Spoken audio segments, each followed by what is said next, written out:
Hey everybody, I'm Laura Adams, personal finance expert with Finder.com, and I am so excited to be here today with Tori Dunlap. Tori, please introduce yourself and tell us a little bit about you and what our audience should know. Thank you so much for having me. I'm Tori. I run Her First 100K, which is a money and career platform for women. I believe I was put on this earth to fight for women's financial rights. I don't think we have any sort of equality for any marginalized group until we have financial equality. And so my work is around helping women save money, pay off debt, start investing, negotiate their salaries, start online businesses, and more. We're a community now of almost 4 million people, which is absolutely crazy. We have a number one business podcast called Financial Feminist and an upcoming book also called Financial Feminist. And this is my life's work. It's my favorite thing. And so I'm so excited to be here today. Well, congratulations on the book. I'm also a podcaster and author, and so I know how exciting it is to have something out in the world that you can promote and that also really brings a lot of your best philosophies and ideas to the world. So that's super exciting. How did you get here? Tell me a little bit about your career path, your journey to where you are today. So I graduated college in May of 2016, and I majored in organizational communication and theater. Didn't study business, didn't study finance. I was a marketing and theater dual degree. Like that was the plan, was to work in corporate, work my way up, and maybe be like VP of marketing by 30. And then Trump got elected, and I was coming into adulthood and into womanhood in a very different America than I think a lot of us expected. And I was 22 and I was trying to figure out the person I wanted to be. And I was the friend all of my friends were coming to for advice and guidance because I had a really great financial education from my parents. And I was seeing in my own life that I was able to have choices and options when I had money. And not even, a crazy amount of money, just like enough money to leave a bad job that was toxic and find another one. Or enough money to take a vacation or to buy a coffee every once in a while, right? Like, I was seeing the power that a financial education and a financial foundation had in my life. And I started realizing through my own life, through working with women, through doing lots of reading and research. Again, like I said before, I don't think we have any sort of equality for any marginalized group until we have that financial equality. And that maybe getting money into women's hands is an answer to this inequality gap. So I started the blog that later became Her First 100K in late 2016. I was growing it on the side of my 9-to-5. The Her First 100K origin story was my own 100K of trying to save $100,000 at age 25. I successfully accomplished that goal in 2019, went to Italy to celebrate, got the call for Good Morning America, shot my interview, and then quit my job 3 weeks later. Since then, it's been absolutely crazy. We have, 2.3 million followers on TikTok. We have another almost 700,000 on Instagram. We have that book and podcast coming out. And the best part is that we get messages every day from women somewhere in the country saying, I negotiated $20,000 more because of your advice. I paid off my student loans. I feel more confident in every aspect of my life now. And I think the mission of financial feminism is really like, how do we give you the actionable resources to better your money so that when you're taken care of, you can then use those resources to start changing your community and changing the world around you. Personal finance is about 80% circumstantial, 20% personal choices, yet many, many personal finance experts fail to acknowledge racism and ableism and sexism and how all of those things, systemic oppression, how all of that relates to personal finance. And so our mission at Her First 100K and with our work is really, how do we give you the tools you need to succeed, to control the things you can control? And then how do we change policy? How do we use our voices to make a difference in other aspects, the bigger systemic issues? So again, like I said, it's my life's work. And it is incredibly, I've seen the power of a woman having her own money. She shows up differently in every aspect of her life, in her relationships, in her career, in, every aspect. And so, I saw it in my own life. I saw it in my friends where I was, talking to them in 2016, 2017, and we see it with our community now. You mentioned a couple great things I want to come back to. First, you said that your friends were coming to you for money advice. And I think that's a really great career tip. Anything, no matter if it's money or any type of advice that people are coming to you for, that's a great clue about what maybe you should do as a career or business. So I love that you kind of picked up on that. I can really relate to that as well.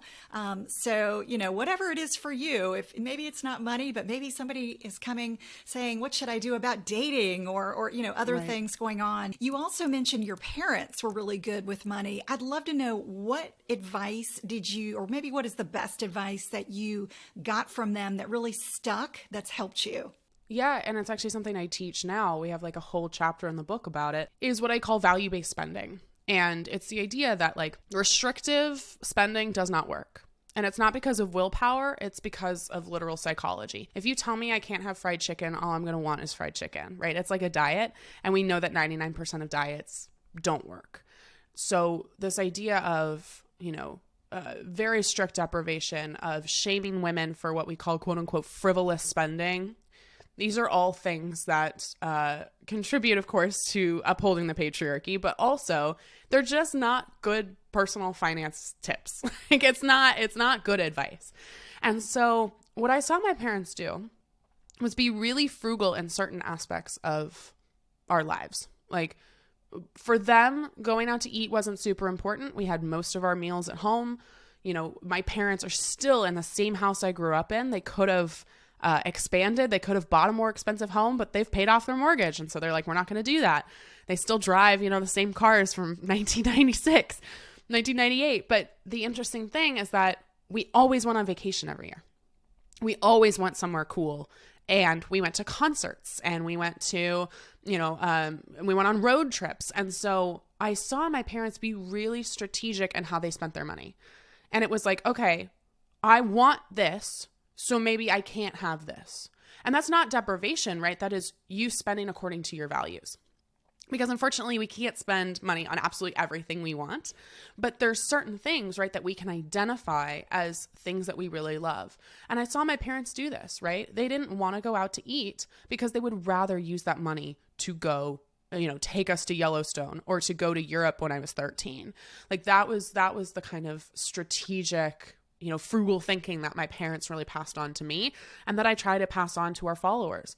I call them the 3 value categories. They're the 3 areas in your life where you get the most joy. And that's where you want the majority of your discretionary money to go.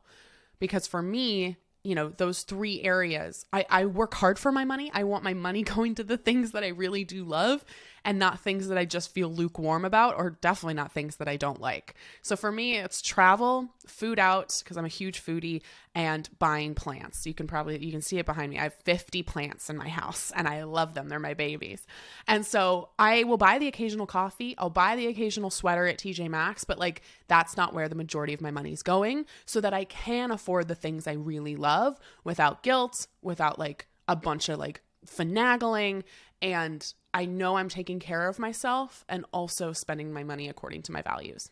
Yeah, that prioritization, is key. It really does come down to what do you value? And you can tell what somebody values by the way they spend their money, right? I mean, it's really apparent if you were to look at somebody's, quote unquote checkbook, looking at all of their transactions.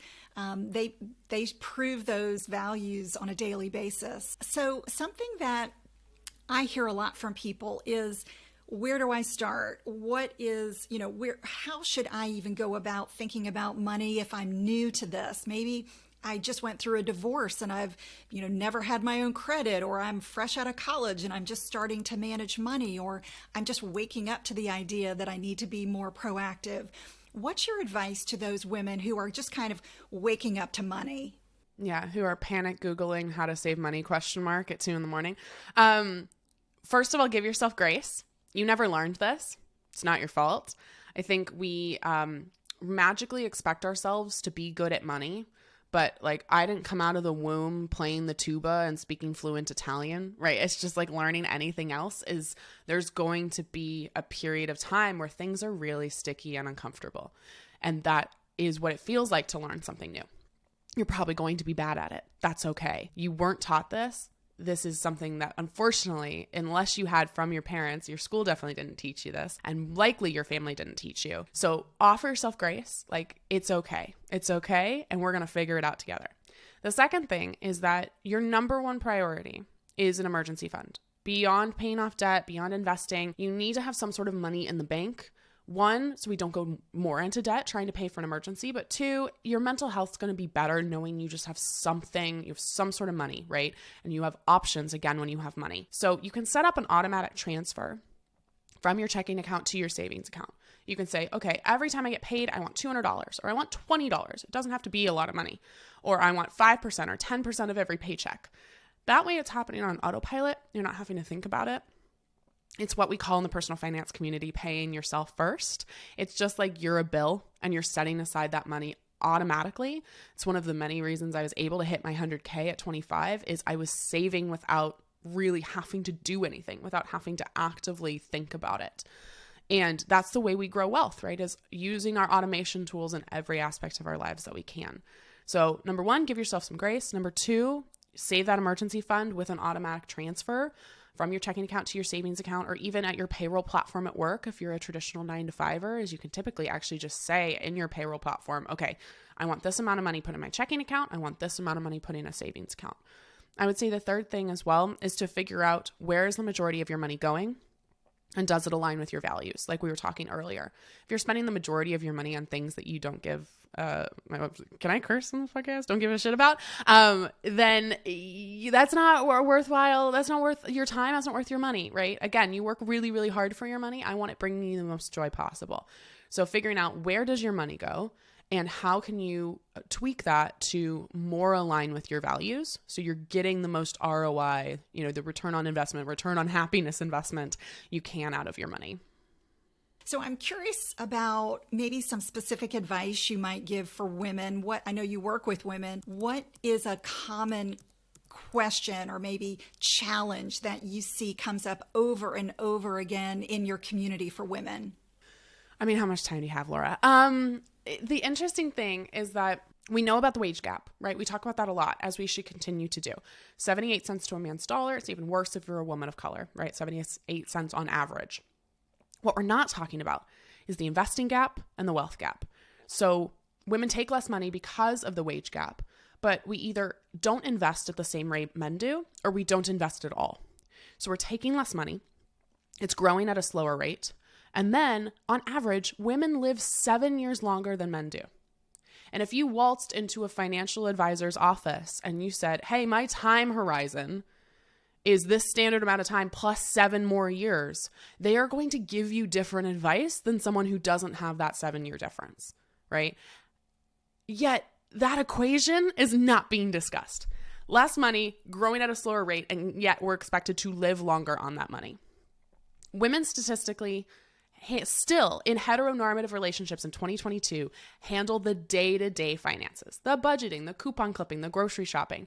Men are handling the wealth building, the investing, the stock market, real estate. And in order to gain any sort of equality, like I said before, we must have financial equality, which includes paid family leave, includes bridging that wage gap, includes abortion access. It includes a lot of things from at the policy level, in addition to giving women the actionable resources so that they know how to invest and they don't think it's scary or intimidating, which is the number one thing I hear from women, is that investing scary or intimidating. And my not so conspiracy theory about that is that we're told it's intimidating, so we don't do it. Because the people who have wealth and have power are telling us to not do it, telling us it's too intimidating. So this is why I exist. This is why so many other experts out there are trying to make things like investing and wealth building way less intimidating. I co-created an investing app called Treasury, investing platform called Treasury. We literally did a workshop last night. $75,000 was invested live on that workshop, the majority of which was first-time women investors. And I love when they walk into a workshop a little timid and a little terrified, and they literally walk out as a first-time investor. And that's the change we have to see. Because yes, saving, budgeting, so important. But the way you build wealth is through things like investing in the stock market.